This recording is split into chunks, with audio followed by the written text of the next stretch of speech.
Hammaga assalomu alaykum. Bugun birinchi marta YouTube platformasida katta hajmda video olishim. Bugungi videoda o'zimning universitetimni campus tour qilib beraman va undan oldin o'zim haqimda ozgina bo'lishmoqchiman. Ismim Dilnoza. Men Jo'qinshon universitetida 2-kurs talabasi bo'lib o'qiyman va soham esa computer science.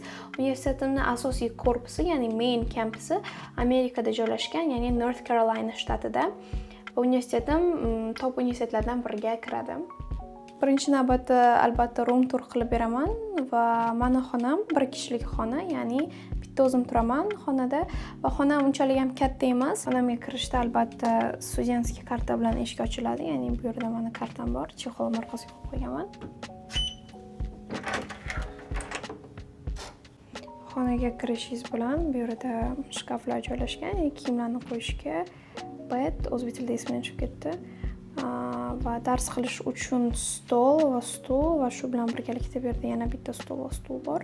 Bu yerda shunchaki o'yinchoqlarim va Gryffindorning bayrog'ini ilib qo'yganman. Bu yerda esa dars qiladigan stolim, ya'ni kompyuter, notebook narsalarni qo'yib qo'yganman va ba'zi bir kosmetikalarni ham shu yerga qo'yganman. Bu yerda xonam bo'lsa, bu yerda study room joylashgan, ya'ni bu yerda studentlar kelib bemalol dars qilishlari mumkin. Xonani ko'rsatib ketaman.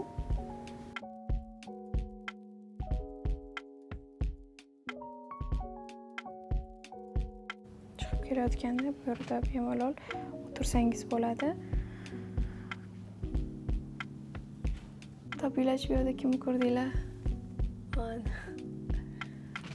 Mana o'rtog'im. Aytgancha hozir Xitoyda national holiday, shu sababli ham menda bir haftalarcha dam olish kuni, shu sababli aynan bu videoni olib ketaman, chunki o'ylashimcha ozgina video vaqt oladi. Kameramga selfie box zakaz qilgandim, lekin hali ham kelmadi. Liftdan chiqqaningizdan chap tarafda oshxona joylashgan va o'ng tarafda esa kiyimlaringizni yuvish uchun laundry lab. Har bitta binoni o'zining har xil oshxonalari bor. Bu yerda esa universitetning shared xolodilnigi, ya'ni muzlatgichi. Undan 3 ta bor, ya'ni bu yerda yana bitta va chiqib ketayotganingizda ham bor. Bu yerda esa kiyimlaringizni kelib yuvsangiz bo'ladi, ya'ni yuvish uchun va alohida qutish uchun joylashgan. Ketdi universitetda yana boshqa joylarni ko'rsataman. Ya'ni men turadigan joy. Xitoy hali ham issiq, quyoshli va menimcha 35 graduslar bo'lsa kerak. Bu joy esa universitetning kafeteriyasi. Hozir kirib ko'ramiz.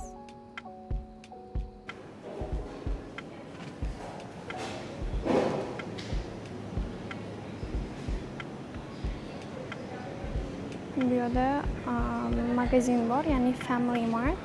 Studentlar kelib narsalar olsa bo'ladi.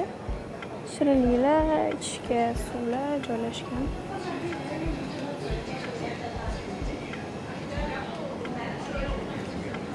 Mana bu joyda har bitta oshxonani o'zining menyulari ko'rsatilgan, ya'ni har hafta shu menyular o'zgaradi va qaysi kunda nima ovqatlar bo'lishi ko'rsatilgan. Misol uchun Monday, Tuesday, ya'ni dushanba, seshanba kunlari nima ovqatlar bo'ladi. Bu yer esa 2-qavat.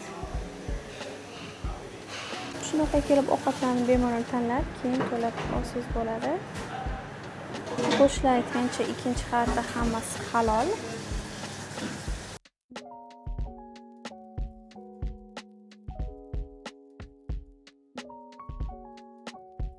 Bu yerda esa Uyg'ur taomlari qilishadi va ishchilari ham hijobda. Ovqatlari bor.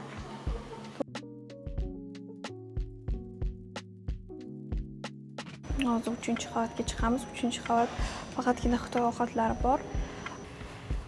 Bu yerda cho'chqa go'shti ham bor. Bu universitetga kirishdan ko'rinishi. Mana bu joydan kirib kelasiz. Mana bu ko'rib turgan bino katta kutubxona, ya'ni 4 qavatdan iborat. Bu ham CCT, bu yerda darslar bo'ladi.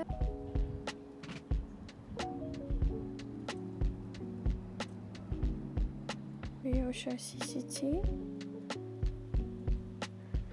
Studentlar kelib narsalarni chiqartirsa bo'ladi. Aslida bu har bitta yotoqxonada bor. Printerlar. Bu yerda information desk. Savollaringiz bo'lsa, bemalol kelib so'rasangiz bo'ladi. Bu ham ikkinchi qavat va bu yerda dars o'tilsa bo'ladi, ya'ni darsxonalar joylashgan. Kimdir dars qilyapti. Ikkinchi qavatda bilyardli o'ynasangiz bo'ladi va bu joyda esa bemalol muzikal instrumentlarni chalib ko'rsangiz bo'ladi. Misol uchun bu yerda gitara, pianino. Bu esa universitetning kasalxonasi, ya'ni kichkina kasalxonachasi.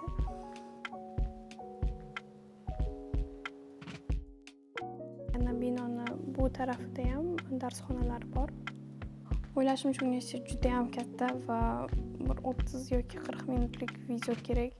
Universitet hamma joyini ko'rsatib chiqish uchun. Bu joy esa universitetning sport kompleksi. Universitetda ikkita tennis kort bor va bitta katta futbol maydoni bor. Ko'rib turgan bino bu academic building, ya'ni akademik bino. Bitta ichiga kirib ko'ramiz.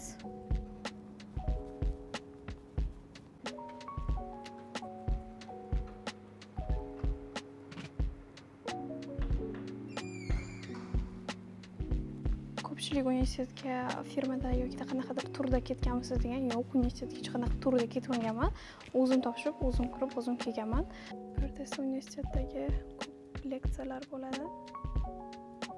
Bu yerda shunaqa team roomlar bor, ya'ni studentlar bemalol dars qilishlari mumkin. Ba'zi darslar ham shu yerda o'tiladi.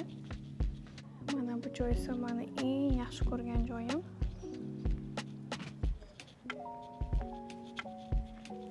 Universitet suvli pavilyoni, ya'ni water pavilion deyiladi.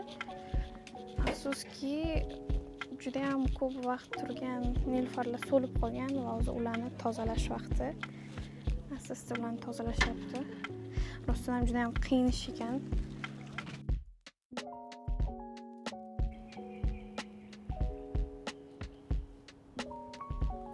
Aynan shu academic buildingni hamma joyi, ya'ni xuddi shunaqa bir xil. Hozir innovation buildingga boramiz. Burada ham darslar bo'ladi va professorlarning ofislari ham joylashgan.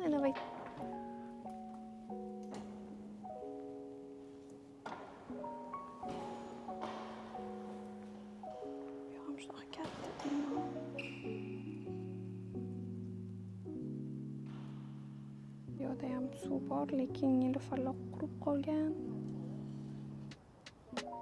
Duke universiteti AQShdagi eng taniqli va xalqaro universitetlardan biri bo'lib, u dunyo bo'yicha juda ham katta top reytinglarga kiradi. Masalan, US News va World Rankinglar bo'yicha Duke universiteti individual 2024 va 2025-yil orasida 6-o'rinni egallagan, ya'ni butun universitetlar bo'yicha. Dunyo bo'yicha QS World Rankingda 62-o'rinni egallaydi. Aynan Duke universitetini juda ham ko'p mashhur insonlar bitirishgan. Misol uchun Richard Nixon, ya'ni Amerika Qo'shma Shtatlarining 37-prezidenti yoki Tim Cook, albatta bilsangiz kerak, Apple kompaniyasining bosh direktori va boshqalar, ya'ni Rand Paul, AQSh senatori. Universitet bergan statistikalarni hozir ko'rib chiqamiz. Вот это поворот! Universitetda o'qish xarajatlari taxminan 1 yil uchun $80,000 ga to'g'ri keladi. Jukunshan universitetida 1 yillik o'qish to'lovi, ya'ni $70,265 ni, yotoqxona xarajati $2,296 ni, ovqat xarajatlari $3,214 ni, sug'urta $1,621 ni, kitob $2,570 ni, ya'ni jami $80,000 ni tashkil qiladi. Bu esa transport xarajatlaridan tashqari. Agarda siz ham chet elda grant bilan o'qishga kirmoqchi bo'lsangiz, mana bu QR kod orqali Telegramga murojaat qiling va albatta men sizga barcha jarayonlarda yordam beraman. Keyingi videolarda universitetimiz sport kompleksini, kutubxonasini va universitet Apple Store'ni va dars jarayonlarini ham ko'rsatib o'tib ketaman. Meni yo'qotib qo'ymaslik uchun menga obuna bo'ling va keyingi videolarda ko'rishguncha xayr. Instagramga ham obuna bo'lib qo'yinglar.